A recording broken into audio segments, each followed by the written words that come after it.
pastores, da minha retaguarda. Enfim, quero dar glória a Deus pela vida de todos os irmãos que estão aqui adorando. Jesus.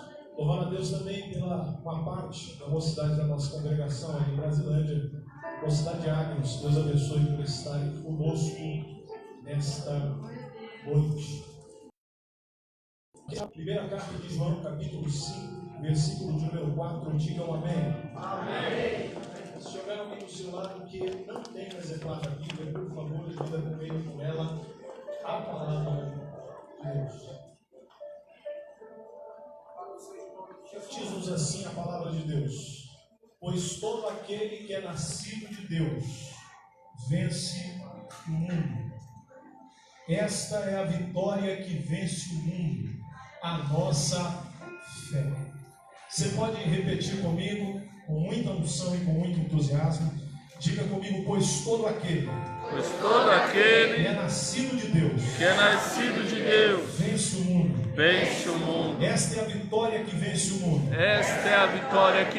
mundo. A nossa fé. Diga comigo: todo aquele que tem o DNA do céu,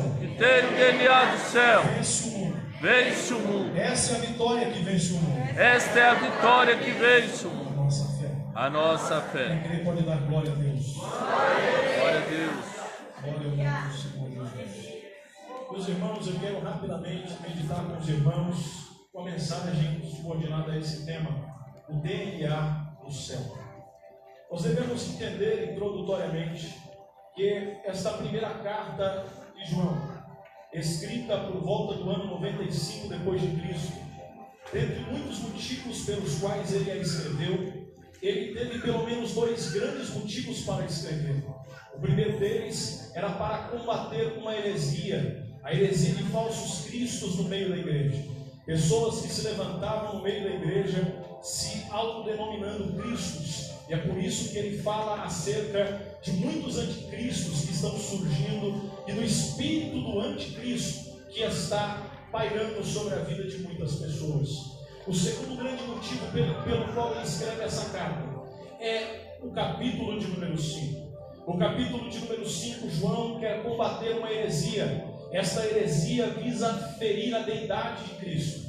Um tal homem chamado Cirino estava no meio da igreja, estava colocando em xeque, pondo em dúvida a deidade do Senhor. Toda vez que falamos acerca da deidade de Deus, estamos nos referindo à natureza de homem e à natureza de Deus.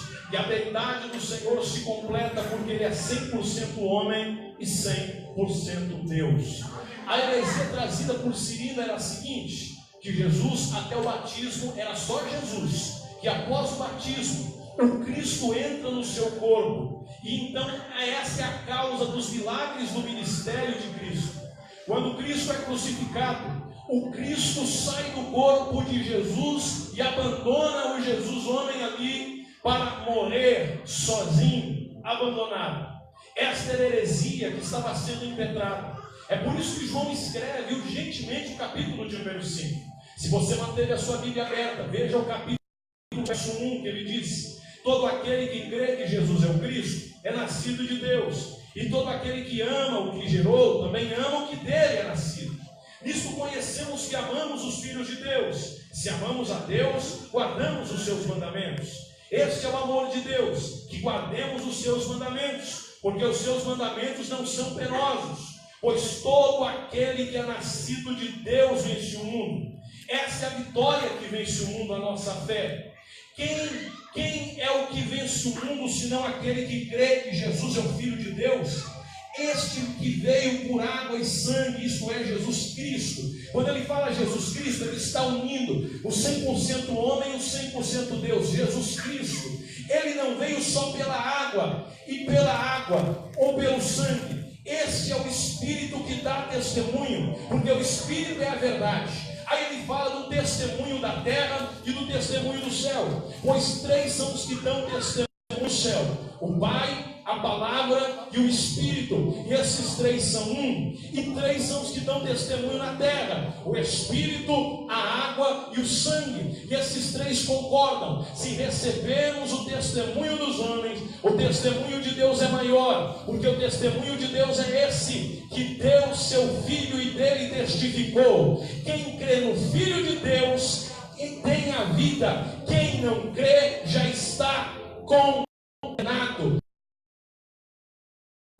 A vida eterna, a vida eterna está no seu Filho. Quem tem o Filho tem a vida. Quem tem o Filho de Deus tem a vida. Quem não tem já está condenado. 100% homem.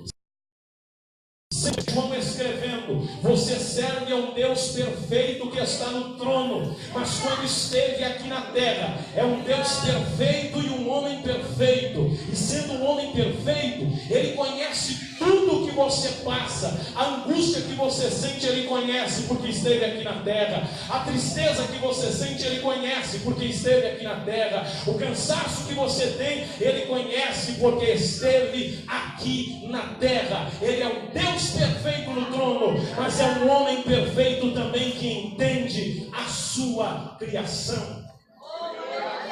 Agora que nós já entendemos os motivos pelos quais João escreveu esta primeira missiva, nós devemos entender que aqui o verso 4, ele tem três elementos, pelo menos três elementos que nós devemos entender. A Bíblia Sagrada está dizendo: porque todo aquele que é nascido de Deus vence o mundo. Pois todo aquele que é nascido de Deus vence o mundo. A palavra está falando nascer de Deus, a palavra está falando de vencer, e a palavra está falando do mundo. A palavra está falando nascer de Deus, a palavra está falando vencer, e a palavra está falando o mundo. Comecemos pelo último elemento, o mundo. Quando João está escrevendo esta carta, ele fala do mundo, não se referindo a um lugar, mas um tempo, porque toda vez que a Bíblia se refere ao mundo como lugar, no original grego do Novo Testamento, a Bíblia fala de cosmos. Aqui nesse texto não é a cosmos que a Bíblia se refere. A Bíblia usa um termo grego do Novo Testamento, aion, e aion não é um lugar, aion é um tempo onde as trevas se manifestam, é um tempo onde regras, onde costumes e onde padrões são ditados pelo mundo. Se você analisar a Bíblia Sagrada, na segunda carta de Paulo a Timóteo, no capítulo 4, verso 10, Paulo vai estar falando para Timóteo: Demas me abandonou, amando ao mundo, ou em outras traduções, ao presente século. Ele não está falando de um lugar, ele está falando de um período onde costumes, regras e até mesmo padrões são impostos para aqueles que estão vivendo nesse tempo. Quando Paulo escreve aos Romanos, Paulo escreve nesse mesmo sentido, nesse mesmo diapasão, em Romanos capítulo 12, verso 2: e não vos conformeis com esse mundo. Quando ele usa essa palavra, não é cosmos, é aion. Não vos conformeis com esse tempo, não vos conformeis com esse tempo que quer ditar o que você deve fazer, que quer ditar o que você deve usar, que quer ditar com quem você deve se relacionar, que quer ditar com aquilo que você deve usar. Esse mundo quer ditar, quer impor, quer te obrigar. Mas Paulo vai falando: não vos conformeis. Quando Paulo fala não vos conformeis, ele está dizendo: não entreis na forma, porque a forma dá a forma. Parece redundante, mas é isso mesmo. Repita comigo: a forma.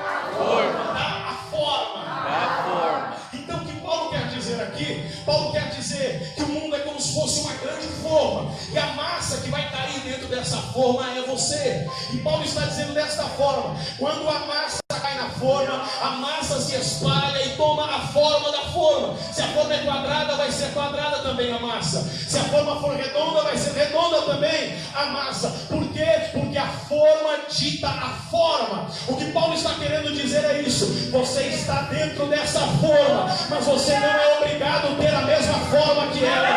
Você está dentro dessa forma, mas você não é obrigado a ter a mesma forma que ela. Vou repetir: você está dentro dessa forma, mas você não é obrigado a estar na mesma forma que ela. Não vos conformeis com este mundo, conformeis com esse tempo, mas transformai-vos pela renovação do vosso entendimento. E o que renova o nosso entendimento é a palavra de Deus. A palavra de Deus diz que liberdade é estar em Cristo. O mundo vai dizer liberdade é não estar em Cristo.